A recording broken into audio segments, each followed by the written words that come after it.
So I'm just going to do a quick whip around and see how we're doing with the learning and how I'm doing with new ideas or connections in your mind. You have now come across a fair amount of things that perhaps you hadn't thought about before. So Maya, you're in the top left of my screen, and seeing as I read left to right, we'll start with you. I had a lazy weekend without anything wildlife act course, but on our campsite we met people who, a couple, and he was working in the Waldorf school in Windhoek.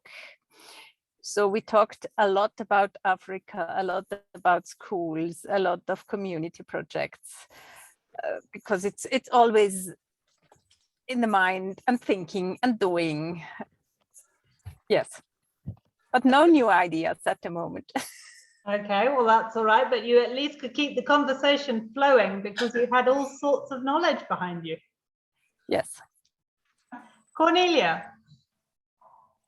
Well, I managed to catch up with the current, like with last week's session. So at least I'm now on about where I should be, which is good.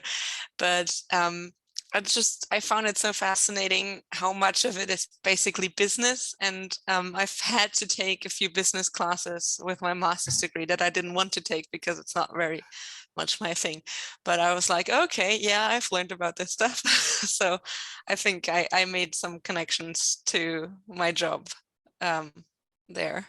Absolutely. I think a lot of community, like we said, community conservation is management of people, and management of people is business. So, Lisa? Yeah, I mean, this course is perfect timing because I'm in the midst of meeting with professors about dissertation topics and PhD programs, and a lot of them have to do with community conservation. So this has just got my head like exploding. So when I have these meetings, I sound super smart. And no, it's just given me a lot of areas of that need help. And the media one is really interesting to me because of my 20 years in entertainment. So that could be a really interesting project. And I looked up that Sunshine Cinema organization and got some ideas from that. So this is it's really cool. It's really helpful to talk it out with everybody too. So yeah, this has been perfect for me. Good, that's great to hear, and it's good we all talk it out because I think that's what a lot of it is about, is having your team. And I think, Cornelia, was it you who said, oh my God, I didn't realize there were so many different team players, and who actually has a balanced team in their workplace and who actually has all of those different characters? Or do you have one character that has multiple skills? And you're right. But how often do we go into a project thinking about that before we begin our recruitment process? So, Ines, what about you? Yeah, so I think it's really intense where there is a lot of things to watch, and then you want to do your own research too, so that's a lot. But I really like it, and I really like the Zoom session. It's really interesting to hear everyone's point of views. Yeah, I watched a video about corruption this week, and I thought it was really interesting, but it's also, I don't really see how I guess you can completely avoid it in some situations, but yeah, it was really interesting. No, the trick is being able to make corruption work for you. I think you're never going to eradicate it. Yeah. And you've just got to accept that it's there and make it work for you. And I went to a fascinating talk years ago about corruption in the medical distribution system across India from aid agencies. And one of the facets he talked about was how to make corruption part of your plan of distribution. So if you know there's corruption, then make that work for your distribution. Yeah. If you can then get these medicine supplies to the smallest village in the middle of nowhere because you have a corrupt person, then use that person. Yeah. Katrina? Yeah, so, to tag on to the corruption, I think it was on Tuesday's class last week where you had mentioned that if they're willing to bribe, you can bribe as well, which is, not something that I'm used to. So I found that very interesting. And I do like how seeing all the different roles and responsibilities in the team. I've been involved in teams, several teams at work, when I've been in school, also when I've done my my cave rescue seminars. And I will say that out of all of them, when I do the cave rescue, those are the most organized, and people's roles are completely identified before we even start the mock rescues and everything, because you have to be very organized and succinct when you're in there. And then I would say my school was next, where, we had, okay, here's what we know we need to do. And it wasn't necessarily, where we all kind of had multiple roles, because, our school group was smaller. And I would say my work has been the most disorganized, because there's all these, I call them cooks in the kitchen, and there's too many cooks in the kitchen. And there's not enough, people that are saying, hey, stop, let's look at the future, let's look at this, let's look at that. And that's why it's so hard to get things done at work, because they don't understand that, hey, we have this project, let's actually focus on what we need to do, let's lay it out, versus they throw in all of these managers and, and they're, pushing from the top saying, get it done, get it done. So I really liked to see, and I noticed that I kind of fall under 3 of those different, categories of a team member. I'm like the future thinker, but I'm also under the general. And then I'm drawing a blank on the third one. When I saw it, I was like, yeah, I kind of in there as well. So I don't necessarily fall into one. So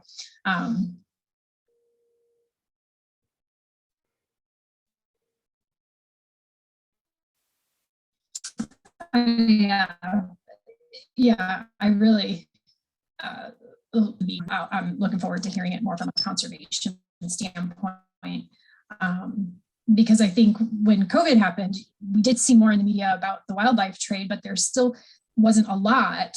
And so when there was stuff coming out, sorry, cats are being crazy, I would provide that to friends and family, saying, hey, this can kind of give you an idea of, what this trade is all about. So, no, and I really like the Zoom session. I think with the teams, one of the things that I believe is very important is knowing what a general person in your team is and aiming to make all of the community meet that level. So you're not going to walk away until everybody's hit the general level. And then it depends on their character and their background and their personality, whether they're going to fit into more or other of some of those other categories. But, part of upskilling is being able to basically deal with the ideals of a program and running a program. And if you have that basic knowledge, it's up to you how far you take it. Yeah. Sharon? Okay, so I think to start off with, I found it really overwhelming. Yes, there was a lot of information like going in. I definitely had to watch some of the modules 2 or 3 times just to get any kind of gist from it. But I feel like it's all coming together now. We're getting weeks on. So do you know what I mean? It's oh, absolutely, yeah. It's weaving into what you've planned now. So yeah, it's just it's coming along slowly and gradually, but it's coming. Oh, that's I just feel like you have to be like some kind of puppeteer, that you're kind of managing everyone and kind of a little slightly manipulative as well in some cases, maybe. I think manipulative is exactly the word, although I wouldn't like to use that term, but you're trying to instigate behavioral change by using all the knowledge that you have, from psychology to windows of opportunity to anything you can, bribery, to make things work. with you hoping that you have got the right overall view, because if you walk in there with the wrong view, well, we're already going to be going wrong. So, and I think, you know, I think it might have been Lisa who pointed out that really this is a semester course, and it is. It's full on. It's a lot of stuff, a lot of thinking, and you know, you guys have really kept the ball in the air, and I'm so proud of you guys, because I just didn't know how this would turn out. So thank you to all of you guys. And like I said, don't stress. If you get behind, you get behind. You know, that's just the way it is, and we all have life. So don't ever feel like, oh God, I can't go to the Zoom session because I haven't watched 6 videos. It doesn't matter. It doesn't matter. You'll be able to watch them when you watch them. Well, and I will say I was a little late in submitting my mapping project, but I communicated with Holly and it was okay that I was late because life got in the way. And I really struggled through that project, but because I never dealt with it, but I got through it. I was a little late by like a few weeks turning it in, but it was still okay. Yeah, no, honestly, I don't mind. The point is that, well, my point of trying to teach something like this is to try to make life better. And if you guys can pass on what you've learned or develop ideas more than I have, then that's the ends achieved, right? Well, it's really helpful to have these different ideas of how to structure all of these projects and things to keep in mind. Like, I also really appreciated the this is how you think the world is, you expect the world to work, you know, as a person who's grown up in a democratic country, you know, and that's not how these communities see the world working. And just always keeping that stuff front of mind, that, you know, being in their mindset is really helpful. Yeah, I mean, and I think a very critical phrase is, the one thing you can be absolutely sure about is nobody sees the world the way you do. So, you know, before you begin everything, you need to all be seeing the same world. And that takes discussion, negotiation, conflict, getting upset, getting frustrated, wanting to jack it all in and go and get another job, you know, just giving up, but you can't. You know, somebody has to keep doing it. So. And it's also the hardest to manage situations where you really don't have any authority, you know. Like in a work environment, you know, there's layers and people who have the last say, but in these, you're just trying to herd some cats into doing something you hope they'll do. And that's tricky. Exactly that. We are herding cats. Or goats, cows, whatever. No, cats, definitely. Cats have their own mind, their own will. Right, so talking about our own minds, the question today, right, there are 2 statements here. The first one says that World Heritage Sites belong to all peoples of the world, irrespective of the territory on which they are located. Now, I haven't ever studied UNESCO and exactly how the management happens or how the funding happens, but you have to meet certain criteria to be declared a UNESCO site, and then you do get funding from the UNESCO World Heritage, and then depending on how important your area is or how much maintenance it needs, they send funding, and that funding is put into the kitty from all the countries who are signatories to that agreement. So, I mean, you hear that and you think, well, yeah, that makes total sense. I mean, if we want these World Heritage sites, then we should all be paying for them. It doesn't matter whose history it is, especially when there's a history of, I mean, Sharon, look at the British. If you go to the British Museum, you're going to find everything from, you know,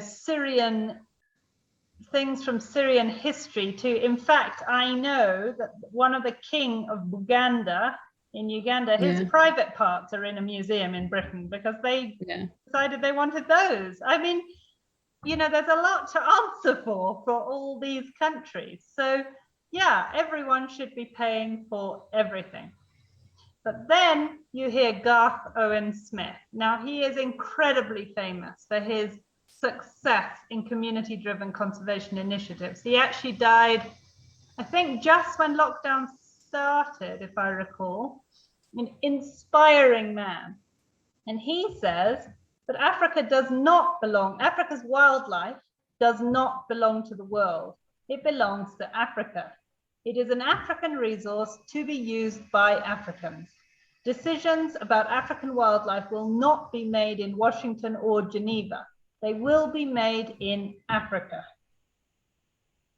So I look at that phrase from my point of view, and I consider myself African. I mean, I'm born in Kenya, I'm a Kenyan citizen, and yet how many Black Kenyans consider me Kenyan? None of them. We're just a non-entity here. So I could never move into government or move into trying to do something because it's simply not a reality. A white female trying to do something like that in Kenya, you're just not going to get anywhere, right? So Africa's wildlife belongs to Africans. Well, I would like to use that resource. I would like to be a part of managing that resource, but you know, it's very difficult to actually be able to do that. And then what about the diaspora? Because now we have diaspora. Look at all those people who have fled Ethiopia, Eritrea, who are refugee or asylum seekers. Doesn't mean that they just because they're not in Africa, they don't want a way to have a part of saying what's done with their resources. But then if they haven't lived there for 15 years, do they actually have any idea what's happening? Surely a non-African who considers it home has more of an idea of what's happening on the ground. So, which take on who has the rights to access and decision over African resources do you support and why? So let's give you a minute to think about that, and then we will go and ask. And from that, if you want to create discussion and put in a question in answering, feel free, because that's how we'll run this session. We'll get discussion going, because it's hard to answer that.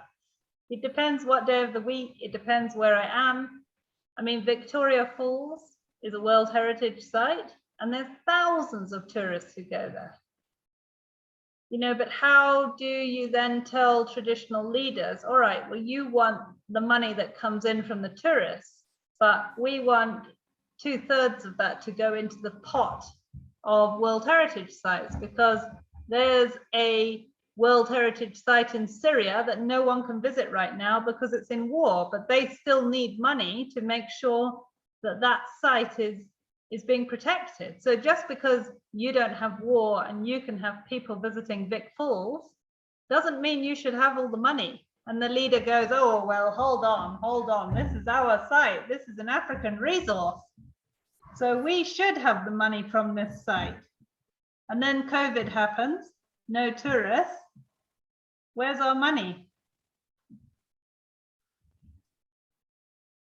Maya, what do you reckon? I think both reasons have some points.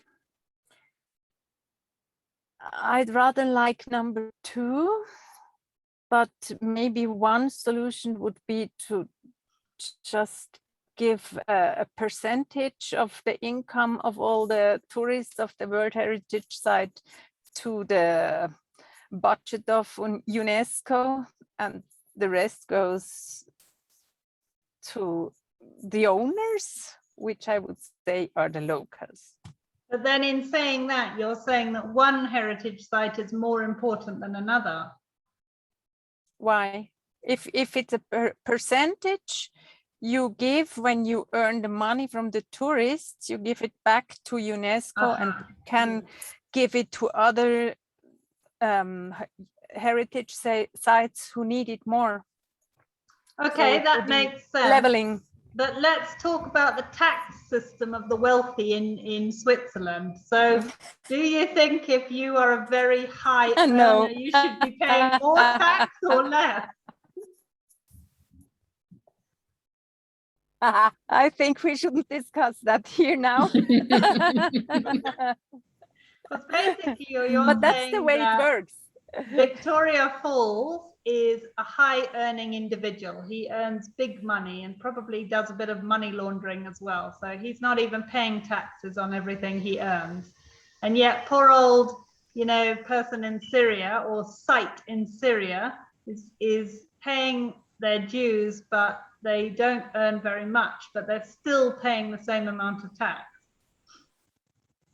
That's why I say I would do it in percentages. Yeah, That's the way taxes work in Switzerland as well, in percentages of how much you earn and have. But they do it by country. It is by percentage. I was just looking it up because I've been trying to understand it. Okay, well, tell us what you've looked up, because I haven't looked it up, I'm sad to say. Yeah, because I was just doing a bunch of research because I didn't know that much about UNESCO either. So like, for example, so all the countries that are part of UNESCO give a certain percentage to the annual budget, and then the rest is also by NGOs, et cetera, for the funding. And so 4 countries do 50% of the budget, which is the US, Japan, Germany, and France. And the US is 22%, and followed by Japan is 15, Germany 8, and France 6. They determine those. Does it show you, Lisa, like how they determine those percentages? I mean, based on. I'm sure it has to do with like GNP and stuff like that. I'm sure. Yeah, because like I was wondering, like, does it have to do with how many sites are located within? Well, the problem that they have with the sites is it's really unbalanced. There's like 100 sites, and I was looking at all the different sites, and like it's very Europe heavy. And they've been trying, and now there's more in Asia because China recently, kind of came on the scene. So there's a ton in China, and then there's not that much in Africa, and they're trying to get more in Africa, like a better representation of all the different parts of the world, is what I read. But there you go. So is this not a way to think about community-driven conservation initiatives? Where can there be more UNESCO representation in Africa that the overflow would mean community conservation? Well, it seems like just the designation of a World Heritage Site in itself is a way to do that. It seems like a lot of these countries, because as a country, you nominate your own sites, and then it goes through a committee. I did a lot of research on this. Good. Tell us. And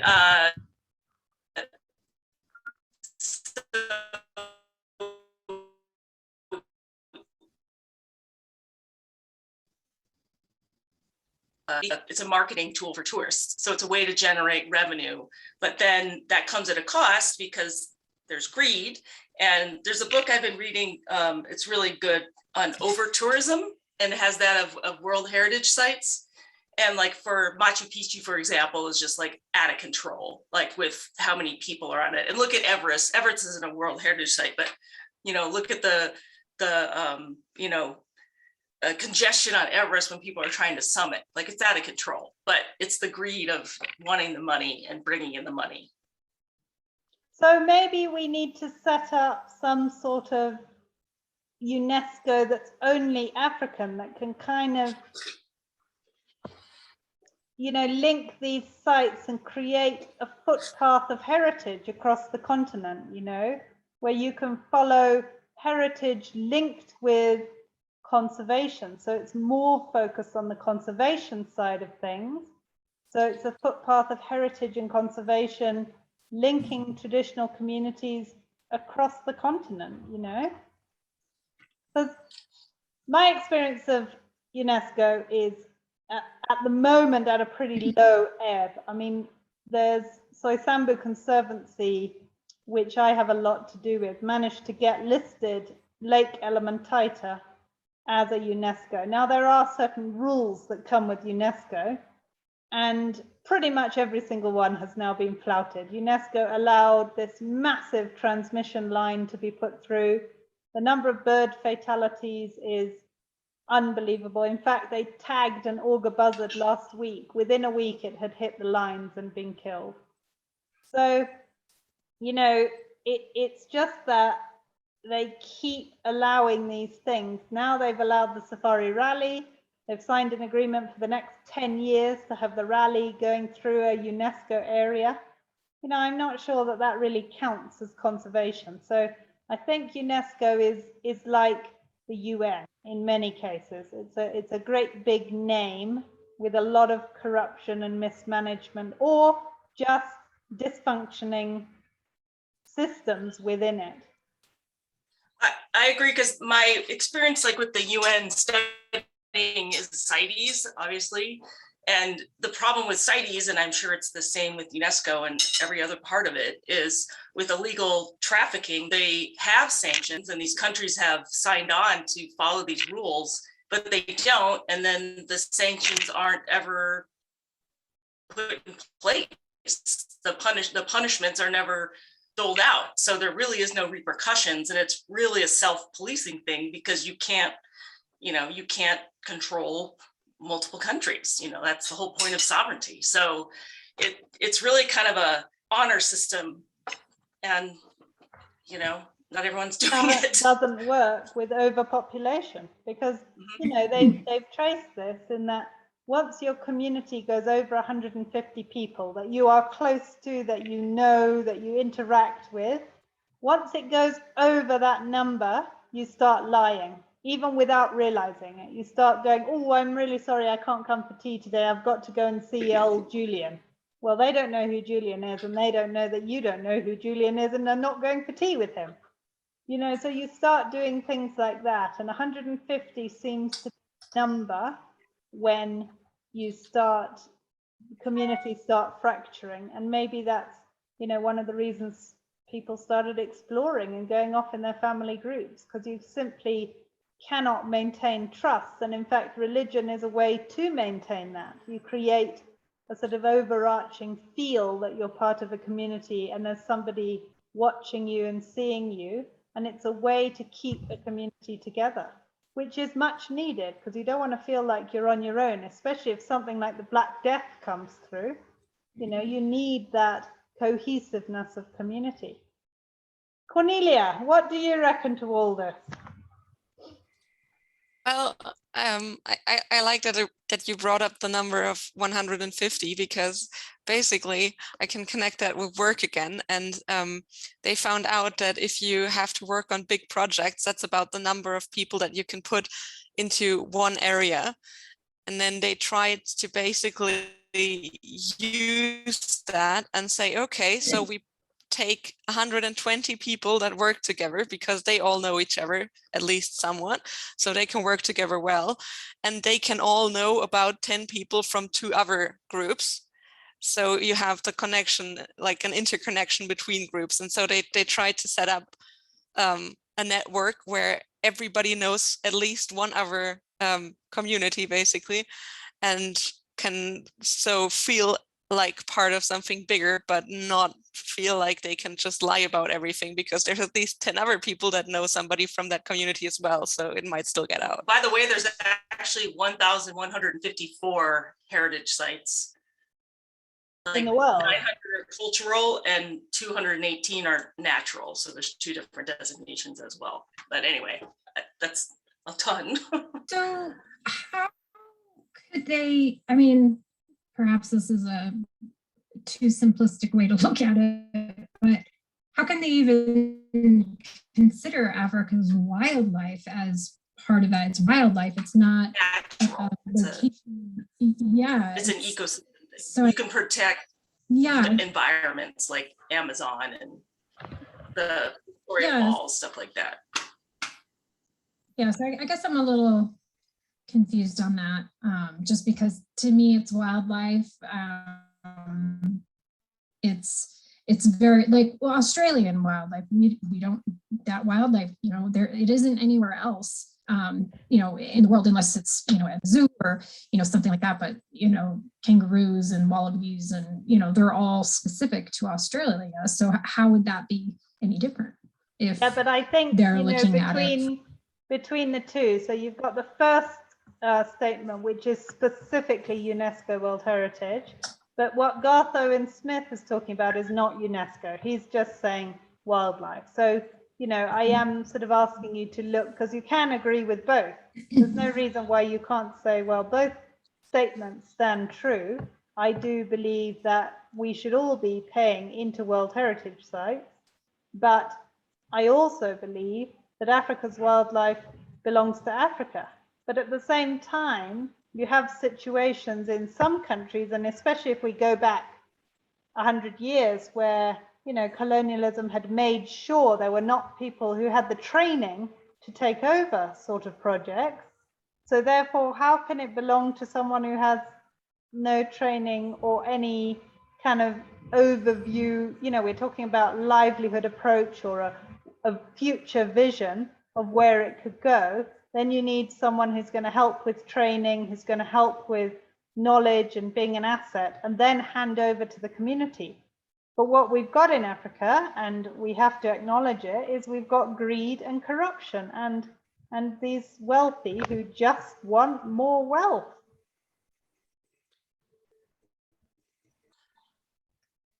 Yeah, I mean, one of the issues I have with community-based conservation in general is, you know, the idea of trying to give local communities like ownership and stewardship rights.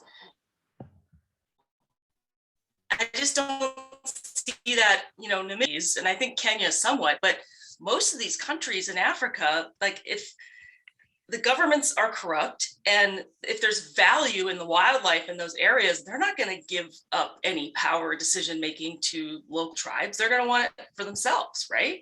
So how do you give them an incentive, communities, when the government isn't going to give them like stewardship rights? Well, you've got to look for windows of opportunity. And if a crisis happens where they have to hand over the reins, so, you know, we, as an example of a near change in Kenya, is that Balala, who's our Minister of Tourism, said, okay, with COVID, we can't afford to run all these national parks. We simply don't have the people. So let's go into a public-private partnership. And he stood up, he had this whole speech. Within 3 days, there was absolute uproar. We're not handing over to any private team, you know, and he had to retract his whole statement. But that's a window of opportunity that could have created change. And that's where you've got to be ready to act. So you've got to have your idea, you've got to have everything standing. When you see that window of opportunity, you act on it. As an example of that, do you remember when there was that whole seafood campaign about too much mercury in the fish and we were all going to get ill? That was a window of opportunity. It actually wasn't the total truth. There wasn't enough mercury in all fish stocks to make us ill. But because there suddenly was this world, oh my God, mercury, then the marine environmental groups got in and worked together. And if you look it up, it's fascinating, the story of how we all got told there's mercury in our fish. And that changed, you know, conservation of some fish stocks forever. Anais, anything? Yeah, I was gonna say it's the same with COVID for pangolins. I think maybe it's Gabon or another country, they managed to ban pangolins huntings because of the COVID situation, and they were trying for years, but it wasn't working. And well, it was a sad chance, but it was their chance, yeah. Yeah, and you look at some of the changes that have happened with, okay, are they actually being policed? But there are changes in China with laws for traditional medicines and foods and how you do things. So, you know, I think those windows of opportunity will come. And I think the biggest one is economic kickback. So, you know, if you can establish a community-run initiative that has got economic kickback for the majority of the community members, you're going to have some progress. And we're never going to have 100% progress. So as long as we can have above 50% progress, then it's worth acting. And you look at Lion Guardians, where they said, okay, well, you know, the women are such a big driver. I mean, men just want to impress us, guys. Whether you like it or not, men want to impress us. If we can set up any systems, especially in Africa, where they're vying for their second and third wife in some communities, and they want a way to impress their woman, then use that. Use our basic primal urges to create programs where people want to act, even if they don't want to act at a sort of government institution level. On a personal level, they will act. And once you know how we all resist change, and once change comes, we love it. Sharon, do you want to add in there? It just reminds me like sex sells. Yeah. I think I'm kind of on the fence about it all because I mean, you just have to look at like I think Virunga National Park, the oil companies just want to get in there and just plow out the oil, and without like an external like force to say no, you can't do that, the government are going to drive for that oil drill because it's going to bring in economic growth for them. So it's that conflict, isn't it? It's like nature doesn't really, well, it does bring in money and the tourism is there, but it doesn't bring in as much money as the oil companies would. So I just don't know with like where I sit on this. Big development is the hardest thing, and it's so often corrupt and not done properly. We've just got to hope, and this is where I think Cornelia will agree, is that technology is going to do something to balance development's impact on the earth, and we might not see what that change might be, but I think there are people working for the better good. You know, there really are people trying to get big development, and it is changing. It's taking time, but again, it's that window of opportunity, what we're looking for, looking at, trying to see, you know, what's going to happen. You look at Gabon. I don't know if you know the guy Michael Fay. He's one of my heroes. I wish he was my age because I'd have snapped him up. But anyway, he walked across Gabon. Well, he did the Great African Transect. And when they walked across Gabon, he couldn't believe how incredible it was and how much needed to be preserved. And at the time, there happened to be a window of opportunity, and he approached the president for 21 areas to be gazetted as national parks, thinking at least 2 or 3 he might be successful. The president was in a good mood and turned around and said, "Yep, gazette all of them." You know, so that's something really impressive. And yes, some of them are still paper parks. Yes, there's destruction and deforestation, but at least you've got a demarcation in there and you have something to work from. And we just can't believe that everybody who works in big development is evil. There have to be, and there are good people in there, because if we keep thinking we see big development as an evil force, and therefore the spaceship is run by evil people, we're never going to make change, because we just get so down in the dumps that you just can't draw yourself out of that environmental depression. So we just have to know that there are good people in there, and there are people as passionate about making development equitable and acting in the right way as we are about making community-run conservation initiatives work. That makes me ask you, what do you think about African parks? I don't know enough because we don't have them in Kenya, so I haven't crossed paths with them enough, but I think their initiative is a good initiative. I've met people who work for African parks, and they're very inspiring people who have the right mindset. I mean, every big initiative like that, huge initiative, is going to have successes and failures. I don't know if anyone has ever kind of tallied up how African parks works. Yeah, Lisa? Yeah, I'm kind of obsessed with African parks. I've been in a couple of their parks and spent some time in Malawi. They have 3 parks in Malawi. And I got to volunteer on the 500 Elephants Project, which is, I think, their most insane thing.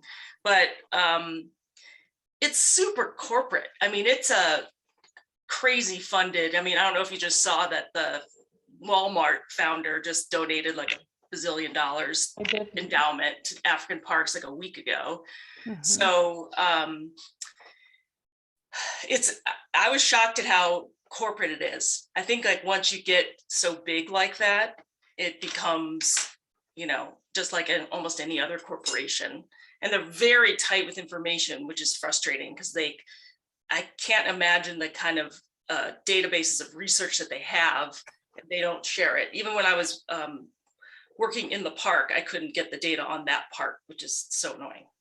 So Lisa, you are going to love the module I recorded today, which we've already mentioned, which is, you know, weak link or strong link conservation. And this really ties in with, if you are determined to keep all of your research to yourself and not let it out, and determined to pay incredibly outrageous wages, and I'm not saying that as conservationists we shouldn't be earning money.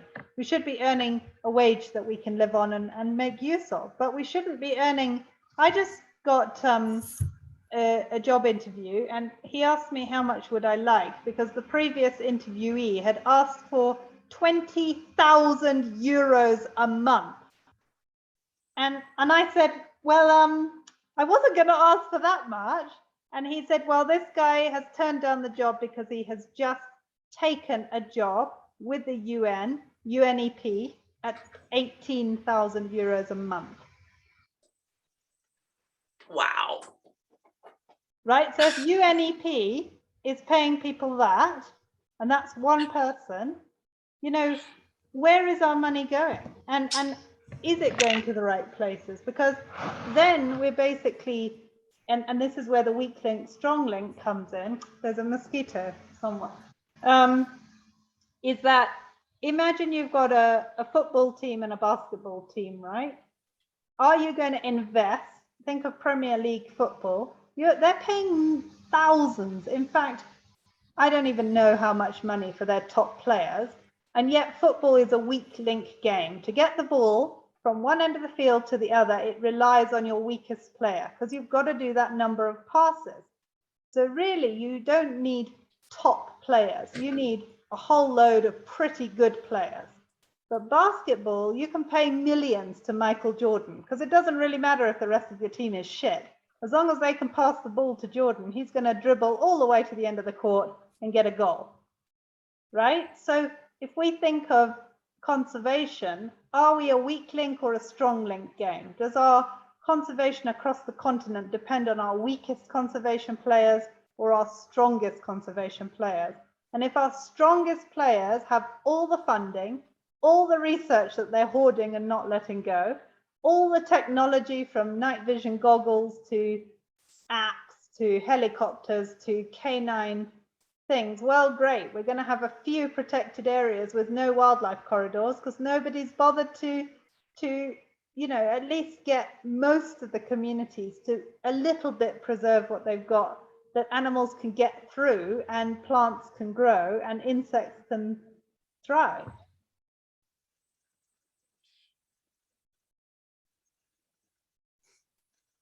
You're all nodding, but I didn't end with a question. So Sharon, what about, oh, I don't have a question.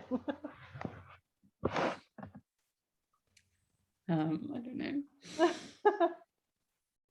Yeah, it's a tough one. It's very tough. But to go back to Garth Owen Smith's phrase that Africa's wildlife belongs to Africa, can we then say in transfrontier areas that the elephants that migrate from Angola all the way down to South Africa, well, which African country do they belong to? And who gets the money for them? Or who has to answer for the poaching that happens to them on their route? Should it be the country that they're killed in? Or should it be everyone who's, you know, in charge of putting the money in to conserve that transfrontier part and funding the rangers? Maya? Somebody else. No idea. I think that's an it depends. I mean,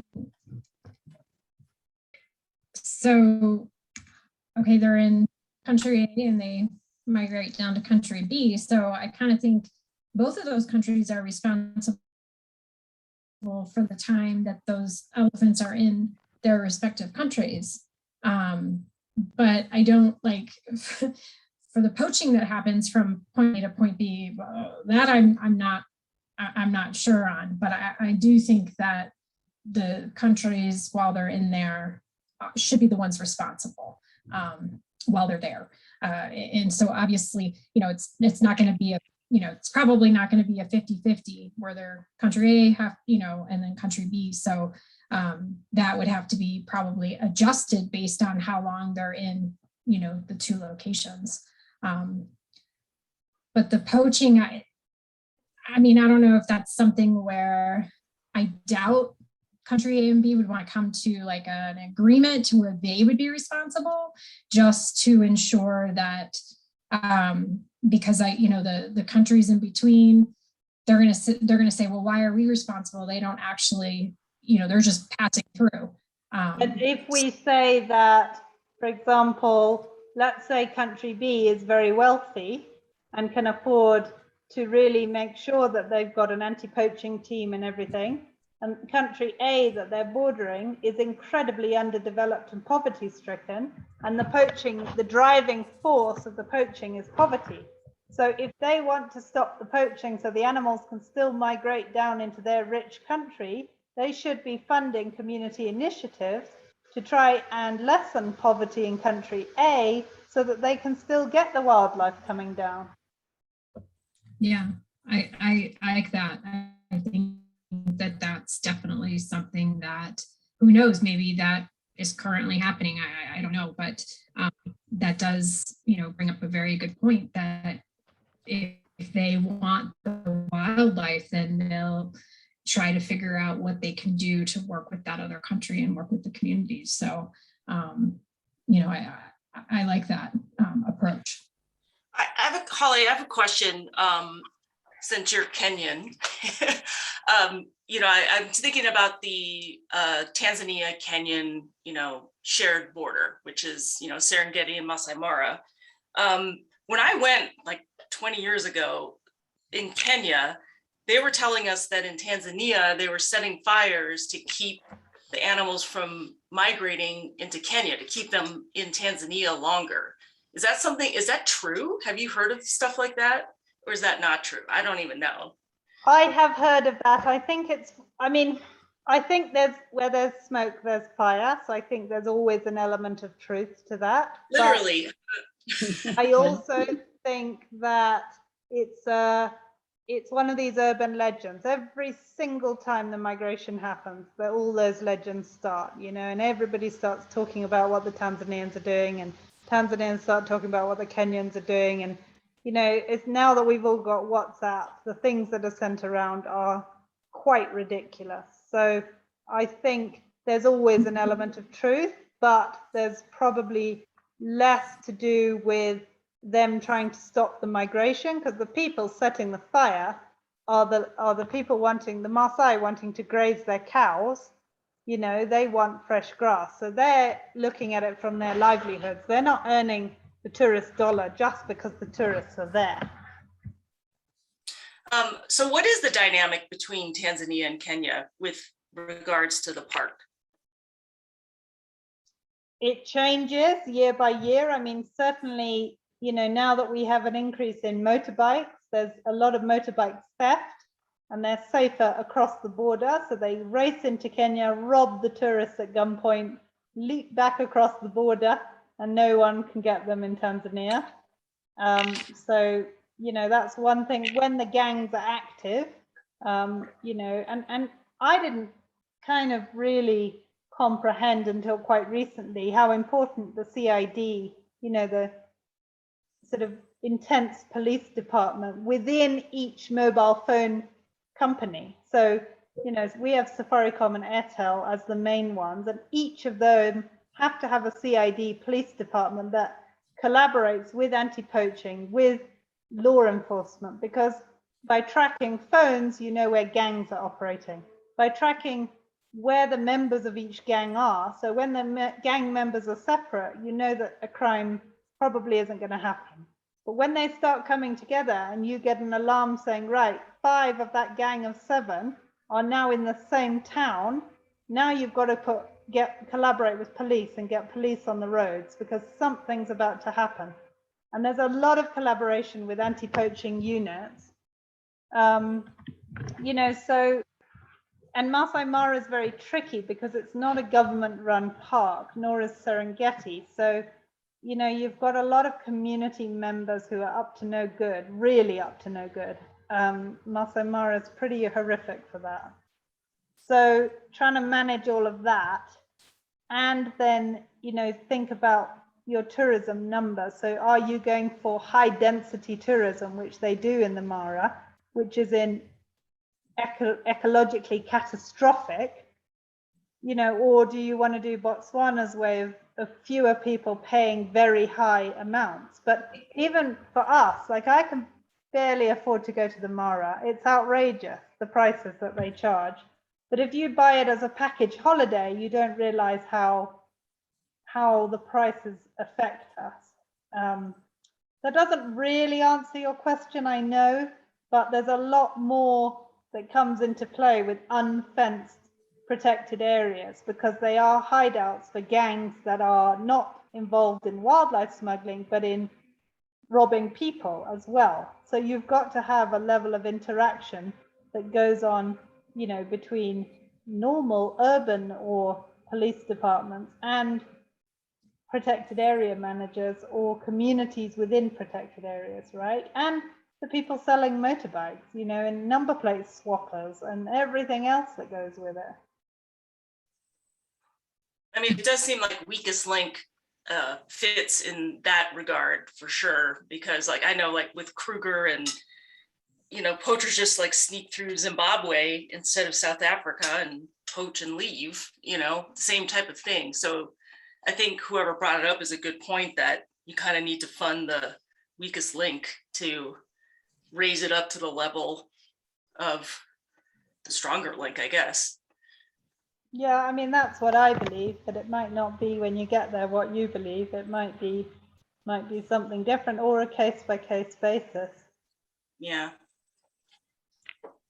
Right, guys, well, you won't believe it, but we've done an hour already. Does anybody have anything they want to add in, or things that they feel like I've confused them even more in this live session? Or Maya, who just never wants to come back to Africa and she just wants to be in a functioning country for the rest of her life?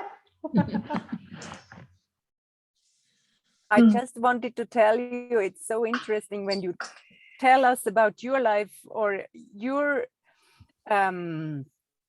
knowledge of Kenya, because it's so different if we sit in Switzerland or wherever and we just try to understand and we have no idea at the end. Even if I think most of us have been to Africa, have experience there, it's not the same. Thank you, Maya. I agree. I like your stories and reality checks. Well, sometimes I'm too much of a realist. I always get shot down by my mother for that. But that's the only way that you have to be that way. That's how you can get things done. You know, you have to work within the confines. You can't be too idealistic. Oh, I don't know. I just listened. Do you listen to that podcast, How I Built This by Guy Raz? And he talks about the guy who built Tinder, who was told not Tinder, Bumble or something, one of them, who was told you're dreaming. You're never going to get any money from that. It's a total, people don't date online, right? And look at it. So now we have to do something for conservation where you're told, you know, it's a dream, you can't do it. But guys, please do dream, because the dreams that do become reality can work. You just got to have someone rich to back them, because it all comes down to money. But that's a sort of colonialism again. I think also that's my feeling about African parks. It's a sort like a new way of colonialism. No, it's a good point. I haven't thought of that before. I'll have to give that some thought, Maya, before I come back to that. Go, Lisa. Oh no, that's an interesting point. I always think of China as sneaking yes. in to colonize Africa. Not sneaking in it, they just come Yeah, they don't even rushing sneak, in. right? But that's interesting about African parks, trying to get such a big footprint. And I think, you know, I look at living here and seeing what we go through. And I mean, we're all incredibly worried about next year's elections, because I think I even said to Mum, we're going to have to hire security because we've never had security before, ever. But things are not looking good for next year. They're looking really bad.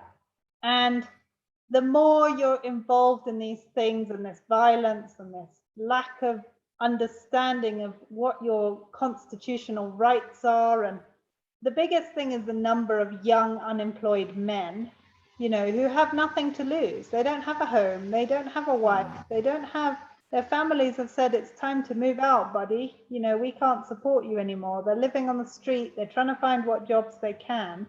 They're the ones that end up causing massive problems. And we need benign dictators. You know, we don't have time or space for democracy in Africa, is my personal opinion. You know, it's not the opinion of everyone, but we're not functioning well on democracy. People don't understand democracy. They don't understand how it works or why it's important, and at what point do you get the vote if you don't even understand power dynamics within your primary school. You know, it's really tricky, and we need benign dictators, but they don't come along very often. You know, I'd say the closest one is Paul Kagame in Rwanda, who's definitely got the country running quite well. But I mean, he's a dictator in that he knocks off all of his opposition. Anytime anybody even has an idea against him, they might die in a car accident in South Africa. He never kills them in the country. But yet, you know, Rwanda is functioning, and there is a level of contentment and job security. And, you know, we're just not dealing with population pressure, and everybody's complaining about no jobs, but they still want 5 children. You know, and the government doesn't help, then everyone's fighting, and then, you know, just because we're the third world, it doesn't mean our leaders are not using technology. And, you know, Cambridge Analytica, that basically was involved in, you know, Brexit and the Trump elections. Well, they were also paid for by our president to get in here. So, you know, I don't know if we can do that for elections and things. Surely we can do something like that for conservation. You know, we need a company like Cambridge Analytica that basically warps everyone's minds in the way of good conservation. Anyway, you can see why I don't own a business.